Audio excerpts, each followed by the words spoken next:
Hello, dear friends, all lovers of freedom all over the world. I greet you according to your time zone.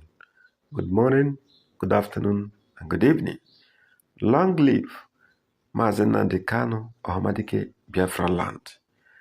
Long live United States of Biafra. Long live the good people of Biafra. My people, in this video, you will learn a lot. So do not be in a hurry. Tighten your seatbelts and watch this video. Don't forget to comment. Don't forget to share this video and also give us a thumbs up. Thank you and God bless you. Let's go. Nationhood. What does that mean? What it means is that we are not united. We are still what Chief Obafemi Awolowo once called a piece of geographical expression. Ahmadu Bello once said it was a piece of historical mistake because we were cobbled together on 3rd January 2014 by Lord Lugard, the Southern and Northern Confederates, and the Lagos colony, after Nigeria had been given her name by a young British author who wrote in the London Financial Times of 8th January 1897, calling it Nigeria, that Niger area. That is first major problem. In other words, we were cobbled together through the direct and indirect rule system that we were operating, with all of us already enjoying our independence. The Benin Empire, the Oyo Empire, the Kanem-Borno Empire, the ancient Ife. We were already independent, having our own systems of government, and we were happy. Now, such people that were already used to their independence and ways of life, to put them together and say they cannot now discuss their future. Is it the reason for the agitation we see in Nigeria? This idea of lack of nationhood. In fact, it is the beginning and the end of it. I can assure you that you were talking about 3 problems. I identified that one major problem. If you don't have nationhood and nobody believes in Nigeria as a country, if I ask you, show where are you from? You won't say I'm in Nigeria. You first quickly mention your village and then your state. Then you are filling a form. After asking you for your name, the next question is place of origin. You put it town, they say local government. You put it, they say state. You put it, then they say religion. You are already being typified. You are already being profiled to know whether what we want here can come to you or not come to you. But how do we resolve this? Because either we like you, you are an Ozekome. Yeah. You have your origin. Yes. You are of the Edo origin. Yes. And if you want to drill down, you can tell who your forefathers are. Yeah. I am an Okimbaloye, and I can also tell who my forefathers are. Yeah. But can we take away the fact that we are different tongues?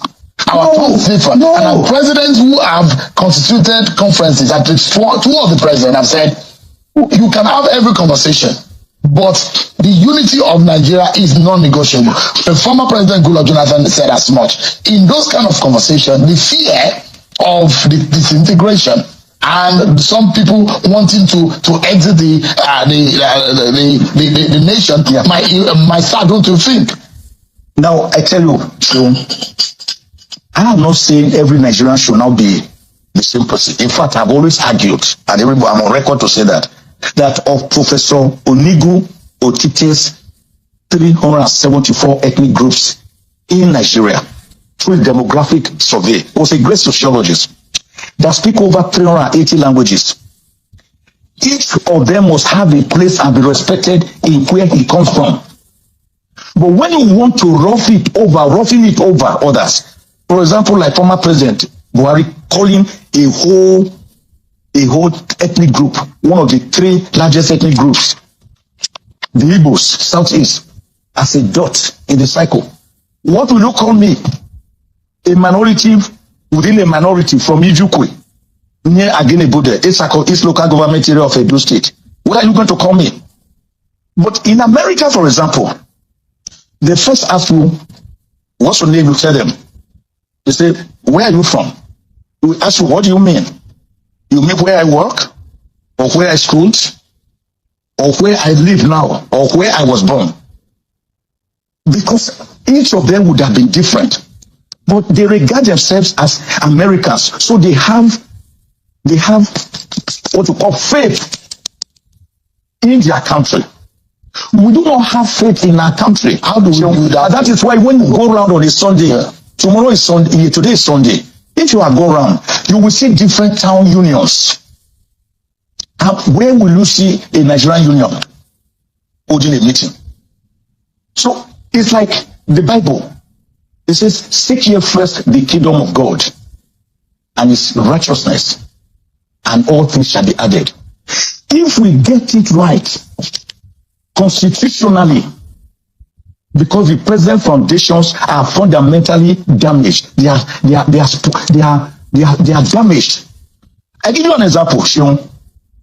If you have a house that the walls are cracking, how do you repair the walls? Do you go to the walls, you take a hammer, you begin to chisel it with a chisel, right? Then you get cement, mortar, you call it bricklayer, and say, we patch this wall. He patches it.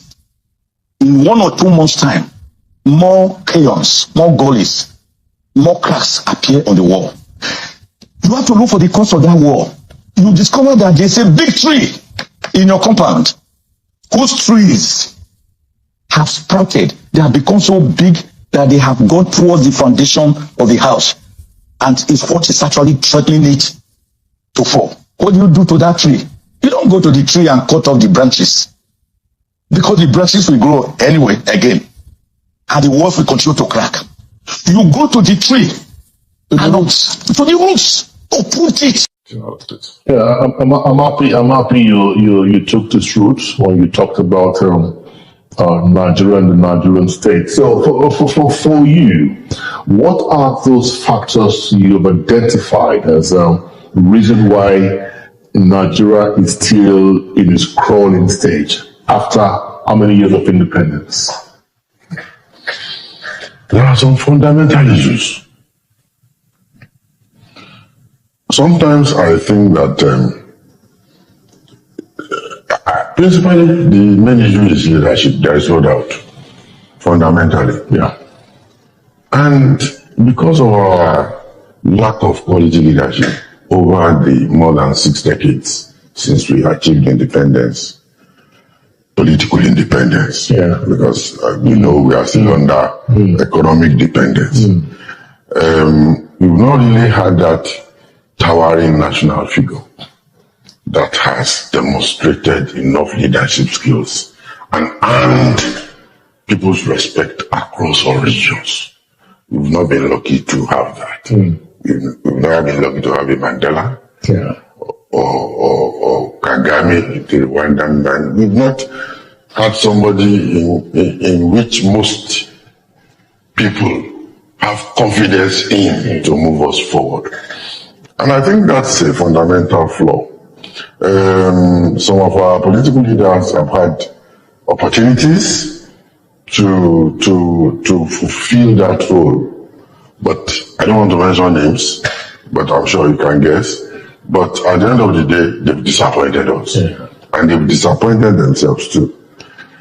Otherwise, we are a nation of big potentials, over 200 million people, we should be dictating whatever happens in Africa, politically, economically, even industrially, technologically. We are a nation that is being run on generators. 3,000 megawatts after 64 years. People always make an example. Despite the energy deficiencies of South Africa, for instance, they still have about 45 million people. They generate 45,000 megawatts. If we are a truly industrialized nation, we shouldn't be generating anything less than 200,000 megawatts. We cannot industrialize on generators. And these are the things that are giving us some level of regrets. Hi, my people. Welcome back. Hi, Nosioki. All of now we're not here within Mike Ujekome talk concerning the problem we in Nigeria the face.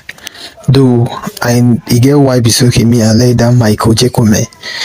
Him be lawyer but him dey come out dey talk the thing wey be so okay e dey happen for dis country exactly. Na so him dey talk am. The way him take talk am na so e dey for inside dis country.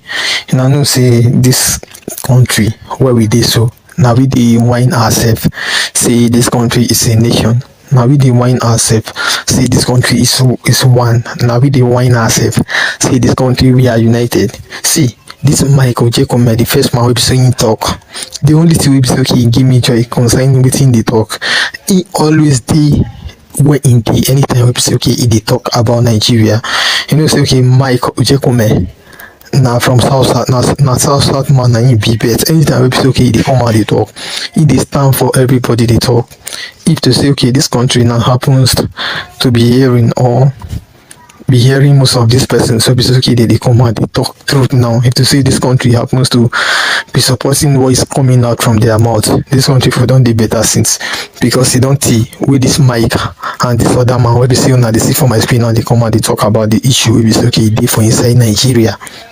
Dis country the only thing wey be say okay e go fit help small na im be that separation. It's not as if okay we are trying to tell una say okay make dem separate dis country.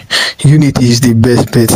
Any unity, any place wey be say okay the way unity no wan favour some part than some part, wetin dem go do no be to just go the separate way.